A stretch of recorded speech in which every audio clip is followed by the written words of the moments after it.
After the fall of Rome, Europe changed completely. Wonk, the old empire in the west had collapsed. Cities weakened. Kingdoms fought constantly. And across the continent, power was fragmented. For centuries, no ruler truly controlled Western Europe again. But then, a king emerged who would reshape the continent, a ruler whose empire became so vast that later generations would call him the father of Europe. His name was Charlemagne, and through war, reform, and ambition, he would build one of the greatest kingdoms of the medieval world. The year is around 742 AD, the Frankish kingdom. Charlemagne was born into a powerful family. His father was Pepin the Short, a ruler who had strengthened Frankish power significantly. From an early age, Charlemagne grew up surrounded by politics, military campaigns, and royal expectations. But Europe at the time remained unstable. Different tribes, rival kingdoms, frequent wars, and constant struggles for power. Leadership required strength not only politically, but militarily. When Pepin died, the kingdom was divided between Charlemagne and his brother. A dangerous arrangement. Shared rule often created tension, and many feared civil conflict. But before open war erupted, his brother died unexpectedly. Charlemagne became sole ruler of the Franks, and from that moment, expansion began rapidly. Charlemagne proved to be an aggressive and highly capable ruler, campaign after campaign. His armies expanded Frankish territory. He fought across modern-day France, Germany, Italy, and beyond. One of his longest and most difficult conflicts was against the Saxons, a fierce Germanic people resisting Frankish expansion. The wars lasted for years, brutal, exhausting, relentless. Charlemagne pushed deep into their territories repeatedly. Fortresses were destroyed, rebellions crushed, and eventually, large parts of Saxon lands were brought under Frankish control. But Charlemagne's ambitions were not only territorial. Religion also played a major role.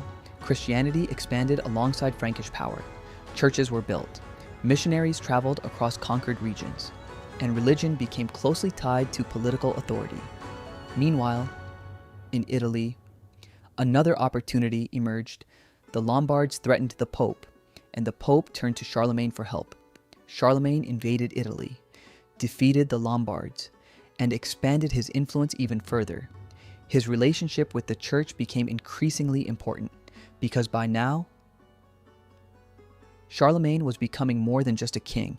He was becoming the dominant ruler of Western Europe, a position not seen since the fall of Rome. Then came the defining moment of his reign, the year 800 AD, Rome, on Christmas Day, Ififi, inside St. Peter's Basilica. Denguing, Charlemagne attended Mass, and there, according to historical accounts, Bog, Pope Leo III, crowned him emperor of the Romans. The moment shocked many across Europe, because the title carried enormous meaning. For centuries, the Roman Empire had symbolized ultimate authority. And now, a new emperor ruled in the West. Charlemagne had revived imperial rule in Europe. The coronation transformed his status completely. He was no longer simply king of the Franks, he became one of the most powerful figures in the medieval world. But Charlemagne's rule was not built on conquest alone. He also focused heavily on administration, law, education, organization, communication across the empire. He understood that controlling vast territory required more than armies. Officials were sent across regions. Local rulers monitored, systems strengthened, and importantly, learning was encouraged. At a time when much of Europe struggled educationally, Charlemagne supported scholars. Religious schools expanded. Ancient texts were preserved.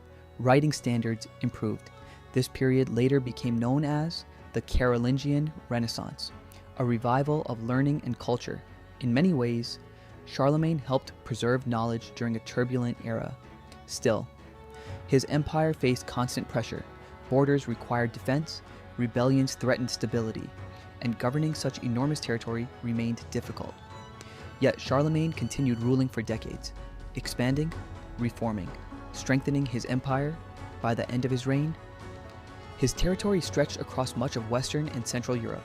Few rulers since Rome had controlled so much land, and his influence reached beyond politics alone. Centuries later, kings and emperors would look back at Charlemagne as a model of leadership.